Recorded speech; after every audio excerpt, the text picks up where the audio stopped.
मेरे गुरु महेश्वर शिव को मेरा प्रणाम है।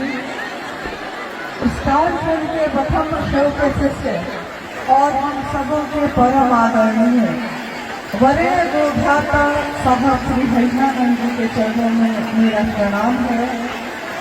शक्ति स्वरूपा माँ नीलमानंद जी के चरणों में मेरा प्रणाम है और इस स्थान पे उपस्थित आप सभी गुरु भाई और गुरु बहन के चरणों में मेरा प्रणाम है। आज का ये कार्यक्रम मौसम के बिगड़ने के कारण बहुत ज्यादा दिक्कत में आप पड़ गए हैं, लेकिन एक निवेदन है आप सभी से। हम सब शिव के शिष्य हैं और शिव के शिष्य मन से अपने गुरु से बात करते हैं, मुंह बंद हो जाता है। तो जो जहाँ है कृपया शांत हो जाए। और जब भी मैं ऐसा कभी माहौल हुआ है तो मुझको साहब की वही बात याद आती है जो उन्होंने हमेशा कहा है कि जरा सी चली मलय की झोंक, अरे थोड़ी सी बारिश ही तो हुई है, क्या हो गया ऐसा? थोड़ी सी बारिश हुई है, भीग गए हैं हम लोग, लेकिन इस बारिश में भी वो शिव याद आते हैं, हमारे साहब दीदी याद आते हैं। तो इस बारिश के लिए सावन के महीने में तो लगातार बारिश होती है और हाथ में शिव के संकल्प का जल लेकर हम लोग कितने किलोमीटर घूमते हुए चले जाते हैं, क्योंकि मन में शिव का संकल्प होता है। तो जरा सी मलय की झोंक चलती है तो शिव शिष्यों की नाव नहीं डोलती है, यानी थोड़ी सी हवा की झोंक से शिव शिष्यों की नाव कभी नहीं डोली है। अभी तो रातें बाकी हैं, झंझावातें बाकी हैं, तब क्या होगा? इसलिए अभी जैसी भी परिस्थिति आए, लेकिन शिव शिष्यता का परिचय दीजिए, साधुता का परिचय दीजिए। और जो जगह है शांत मन से पहले खड़े हो जाइए। खड़े हैं आप, जो बैठे हैं बैठ जाइए, जो खड़े हैं वो शांति से अपनी जगह से रहिए। आप सबको जो ये कष्ट हुआ है उसके लिए मैं जितना क्षमा मांगू उतना कम है, क्योंकि शिव के शिष्यों को परेशान करने का अधिकार शिव ने, मेरे गुरु ने किसी को नहीं दिया है। लेकिन तब भी मौसम पे किसी का बस नहीं है, इस मौसम पे भी शिव का ही बस है। उस शिव के कारण ही मौसम कभी भी बदल सकता है। लेकिन शिव के शिष्यों का मन जब मजबूत हो जाता है तो चाहे करकराती हुई धूप हो, चाहे बरसती हुई बारिश हो, लेकिन उसका मन शांत रहता है। तो आप सब थोड़ी देर के शांत हो सकते हैं, शांति का दान दे सकते हैं, जहाँ है जैसे हैं शांत हो जाइए और अपने गुरु शिव को याद करते हुए, अपने साहब दीदी को याद करते हुए हम अपने मन में नमन करते हैं उनको। मुझको आज एक बहुत पहले की घटना याद आ गई कि उसी समय साहब और माँ नीलमानंद दोनों मंच में बैठे हैं, महादेव की चर्चा चल रही है, लोग भी भीग रहे हैं और साहब दीदी भी भीग रहे हैं। मतलब मंच पे भी कुछ लगा हुआ नहीं था, बस सिर्फ चादर थी क्या, और साहब दीदी भी भीग रहे हैं, गुरु भाई गुरु बहन भी भीग रहे हैं। लेकिन इतनी दया की याचना अपने गुरु से करती हूँ, अपने साहब दीदी से करती हूँ कि जो गुरु भाई गुरु बहन आज की इस बारिश में भीग गए हैं, उनकी तबीयत को ठीक रखिएगा, क्योंकि मौसम है ठंडी का।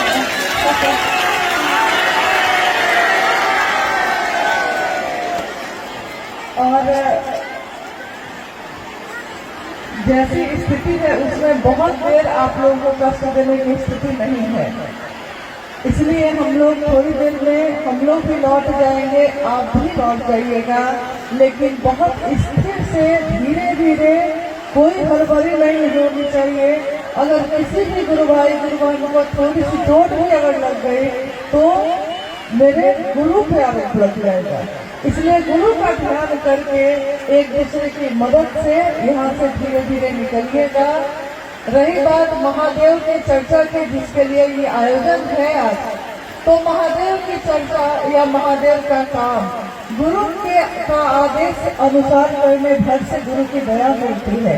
तो गुरु का आदेश जो है वो हम सब कर भी रहे हैं, करते चले जा रहे हैं, लेकिन गुरु के आदेश के साथ उन्होंने ये भी कहा है कि हमेशा हम लोगों को सावधानी भी रखनी चाहिए, क्योंकि जगत में रह के ही तो महादेव की बात हो सकती है। तो जगत में रहना है तो कैसे रहना है? शिव की तरह। जगत में जीना है तो कैसे जीना है? शिव की तरह। और जगत में जो हम पल प्रतिपल जी रहे हैं अपने महादेव की तरह। माँ नीलम आनंद और साहब नरेंद्र विधाता साहब हैदरानंद जी, उनका संकल्प आज पल प्रतिपल विस्तार पा रहा है और आज इस धरती पे भी ऐसा देखा जा रहा है। रोहतास का जिला बिहार राज्य में 38 जिलों में एक है और इसको बिहार में धान का कटोरा कहा जाता है। तो धान के कटोरे से हम लोग जब से आए हैं चारों तरफ धान ही धान दिख रहा था और सबकी रंगत एक ही थी, यानी कि एक एक रंग का सब धान का पौधा है। शुरू हुआ था तो एक रंग का नहीं था, उस समय खराब था, लेकिन जब पक गया है तो सब एक रंग में रंग गया है, धानी चुनरिया की तरह। तो धान के इस कटोरे में शिव के लिए पात्र लेकर खड़ा होना है, यानी अपने हृदय को, अपने दिल को लेकर हमको खड़े होना है। महादेव की दया बरसती भी रहेगी, लेकिन अगर दिल ही नहीं लेकर आएंगे तो वो दया हम पाएंगे कहाँ?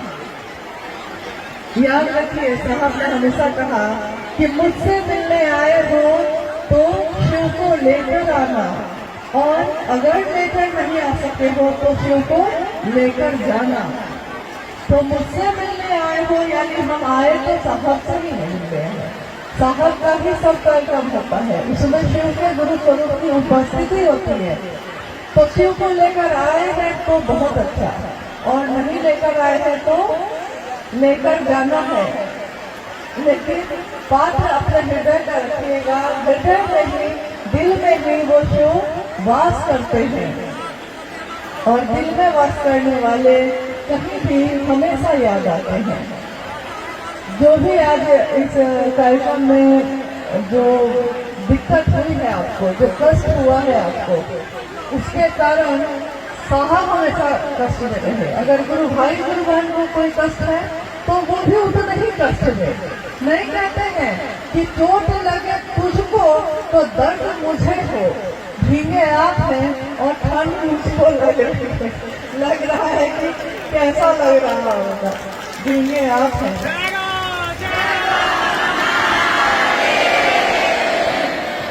लेकिन गुरु की दया बरसती रहे, हम सब सुरक्षित रहें, क्योंकि हमारे साहब ने हमेशा हम सबका सुरक्षित जीवन वापस मांगा है।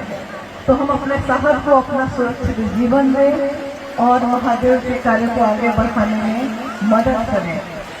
और अब जो है हम लोग को लगता है कि हम लोग को भी यहाँ से प्रस्थान करना चाहिए, और आपको भी अब करना चाहिए। क्षमा प्रार्थी है, हम लोग दूरी के कारण थोड़ा समय लग गया, लेकिन हम लोग सीधे यहाँ ही आए क्योंकि हम लोग को पता चला कि सुबह से बारिश हो रही है और रुक नहीं रही है। ये बिना मौसम के बारिश है, लेकिन मेरे गुरु शिव के दया इससे हम सबों की रक्षा करें, हमारे जीवन में शुभ हो, कल्याण हो। और अपने साहब से भी ये कहते हैं, क्योंकि एक शिष्य के रूप में उन्होंने हमेशा अनाधिकार आशीर्वाद दिया है गुरु भाई गुरु बहनों को। हमेशा साहब ने कहा, मैं शिवका से हैदरानंद अनाधिकार ये आशीर्वाद देता हूँ कि आपके गुरु शिव हो जाए, आपका जीवन शिवमय हो जाए, आपका जीवन सुखी हो जाए। ये आशीर्वाद की देना है और सुरक्षित घर को लौटना है। बाढ़ की संभावनाएं सामने है और किनारे पे घर बने हैं, तो घर को भी संभालना है, जीवन को भी संभालना है और महादेव के काम में भी आगे बढ़ना है। तो क्या हम लोग ये उम्मीद रखें कि आप लोग धीरे धीरे सुरक्षित होकर वापस लौटिएगा? सब कोई किसी को धक्का नहीं देगा, कोई हड़बड़ी में नहीं चलेगा। खाबुकी ना चली बा, खाबुकी ना बोली बा, धीरे धरी बा पाओ, सरल ही रही बा, सहज ही चली बा। ये भरत गोरखनाथ शिव के शिष्य ने ऐसा कहा है और हम लोगों की भेंट तो सीधे शिव के शिष्य से भी हो गई है। तो धीरे रखिएगा पाओ, धीरे चलिएगा और अपने घर को सुरक्षित लौट जाइएगा। और जहाँ से भी आए हैं, जिस भी क्षेत्र से आए हैं, अपने घर पहुँच के सबसे पहले क्या करिएगा? कपड़ा बदलिएगा और चाय पीजिएगा ताकि गर्माहट आ जाए और अपने गुरु शिव को याद करिएगा कि गुरु ने ऐसे ही चाहा था मिलाना तो ऐसे ही मिल गए। अब क्या करें?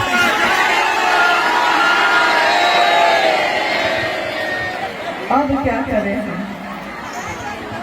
और माँ नीलम आनंद जी ने जो कहा है हमेशा कि हम सब शिव शिष्यों के घरों में, उनके आंगन में शिव शिष्यता का सितार बजता है। गुरु है हमारे भोले, भैया हरिंदर बोले। गुरु है हमारे भोले, भैया हरिंदर बोले, ले ले गुरु नाम। जब से इस मन के अंदर में गुरु का हुआ बसेरा, जब से इस मन के अंदर में गुरु का नाम का बसेरा हुआ है, 3 सूत्र के मोती पाए गुरु नाम का हीरा। और शिष्यों की कुटिया में, हमारी कुटिया है, हमारा घर है, हमारा परिवार है, लेकिन हमारे घर है, हमारी कुटिया में शिव शिष्यता का सितार बजता है। शिष्यों की कुटिया में गुरु का सितार बोले, ले ले गुरु नाम, भैया हरिंदर बोले। बस इसी के साथ आप सभी के चरणों में प्रणाम है। आप सभी सुरक्षित वापस जाएं। आप सबको मेरा प्रणाम।